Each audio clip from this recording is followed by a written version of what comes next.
LibreOfficeच्या viewing अ presentation वरील ट्युटोरियलमध्ये आपले स्वागत.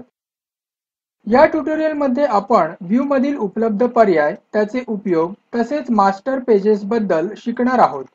इथे आपण उबुंटू लिनक्स 1004 ही ऑपरेटिंग सिस्टीम आणि LibreOffice सूट 334 वापरणार आहोत. प्रथम सॅम्पल इम्प्रेस हे प्रेझेंटेशन उघडण्यासाठी त्यावर डबल क्लिक करू. LibreOffice इम्प्रेसमध्ये अनेक व्ह्यूजचे पर्याय आहेत जे आपल्याला चांगले प्रेझेंटेशन बनवायला मदत करतील. जेव्हा आपण LibreOffice इम्प्रेस सुरू करतो तेव्हा डिफॉल्ट रूपात हा स्क्रीन दिसतो. याला नॉर्मल व्ह्यू असे म्हणतात. जेव्हा प्रेझेंटेशन इतर कुठल्या व्ह्यूमध्ये असेल तर तुम्ही नॉर्मल टॅबवर क्लिक करून नॉर्मल व्ह्यूवर पुन्हा येऊ शकता किंवा व्ह्यूवर क्लिक करून नंतर नॉर्मलवर क्लिक करा. नॉर्मल व्ह्यूमध्ये आपण स्लाईड बनवून त्यात बदलही करू शकतो. उदाहरणार्थ आपण स्लाईडचे डिझाईन बदलू शकतो. हे करण्यासाठी ओव्हरव्ह्यू असे शीर्षक असलेल्या स्लाईडवर जा. उजवीकडील टास्क पेनमध्ये मास्टर पेजेस सेक्शनच्या अंतर्गत यूज्ड इन धिस प्रेझेंटेशन खाली आपल्याला the slide design is PRS strategy दिसेल. यात सध्या उपलब्ध असलेल्या स्लाईड्सची डिझाईन बघता येतात. एका डिझाईनवर क्लिक करा. वर्क स्पेस पेनमधल्या स्लाईड डिझाईनमध्ये झालेल्या बदलाकडे लक्ष द्या. बघा, स्लाईड डिझाईन बदलणे किती सोपे आहे. तुम्ही बनवलेले डिझाईनही स्लाईडची बॅकग्राऊंड म्हणून समाविष्ट करता येईल. पुढे आपण आउटलाईन व्ह्यू बद्दल जाणून घेऊ. तुम्ही या व्ह्यूवर जाण्यासाठी व्ह्यूवर क्लिक करून मग आउटलाईनवर क्लिक करा किंवा आउटलाईन या टॅबवर क्लिक करू शकता. तुम्हाला दिसेल की या व्ह्यूमध्ये टेबलमधील घटकांप्रमाणे स्लाईड एकाखाली एक मांडलेल्या दिसतात.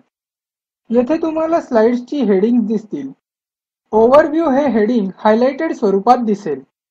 याचे कारण असे की आपण आउटलाईन टॅब क्लिक करण्याचे वेळी आपण ओव्हरव्ह्यू या स्लाईडवर होतो.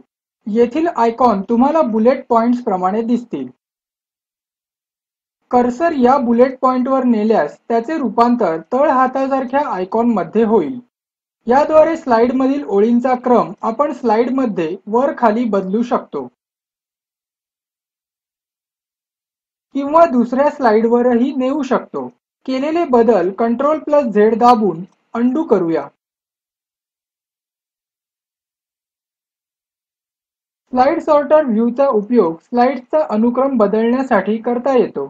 स्लाईड सॉर्टर व्ह्यूमध्ये जाण्यासाठी प्रथम व्ह्यूवर क्लिक करून नंतर सॉर्टरवर क्लिक करू किंवा स्लाईड सॉर्टर टॅबवर क्लिक करू. स्लाईड्सचा क्रम बदलण्यासाठी याचा उपयोग करतात. उदाहरणार्थ स्लाईड क्रमांक 9 आणि 10 यांची अदलाबदली करण्यासाठी स्लाईड क्रमांक 10 वर क्लिक करून ती स्लाईड क्रमांक 9 च्या वर ड्रॅग करा. आता माऊसचे बटण सोडून द्या. स्लाईड्सची अदलाबदल झालेली दिसेल. नोट्स या व्ह्यूमध्ये आपण स्लाईडला तळटीप लिहू शकतो.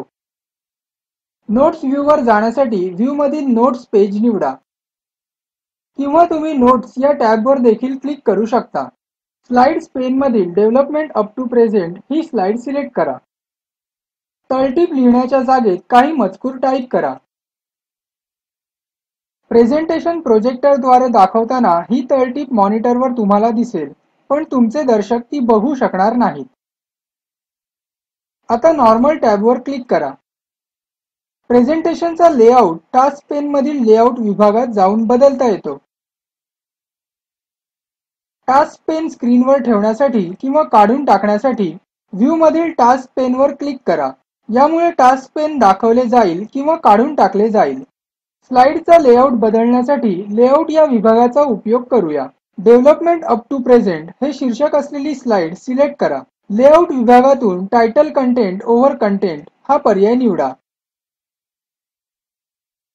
त्यामुळे स्लाईडचा लेआउट बदलला आहे. आपण या ट्युटोरियलच्या अंतिम टप्प्यात पोहोचलो आहोत. आपण काय शिकलो ते थोडक्यात. व्ह्यूमधील उपलब्ध पर्याय, त्याचे उपयोग, तसेच master pages. Comprehension test assignment. नवीन प्रेझेंटेशन तयार करा. फिकट निळ्या रंगाचा टायटल एरिया आणि गडद निळ्या रंगाची बॅकग्राऊंड असलेले मास्टर पेज बनवा.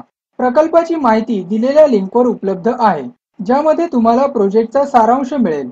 जर तुमच्याकडे चांगली बँडविड्थ नसेल तर आपण व्हिडिओ डाउनलोड करूनही पाहू शकता. Spoken tutorial project team spoken ट्युटोरियलच्या सहाय्याने कार्यशाळा चालविते. परीक्षा उत्तीर्ण होणाऱ्या विद्यार्थ्यांना प्रमाणपत्रही दिले जाते. अधिक माहितीसाठी कृपया contact@spoken-tutorial.org वर लिहा. स्पोकन ट्युटोरियल प्रोजेक्ट हे टॉक टू टीचर या प्रोजेक्टचा एक भाग आहे. यासाठी national mission on education through ICT MHRD यांच्याकडून अर्थसहाय्य मिळालेले आहे. यासंबंधी माहिती पुढील साईटवर उपलब्ध आहे.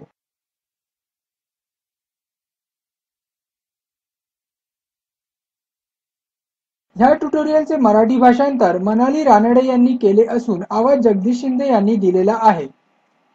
सहभागासाठी धन्यवाद.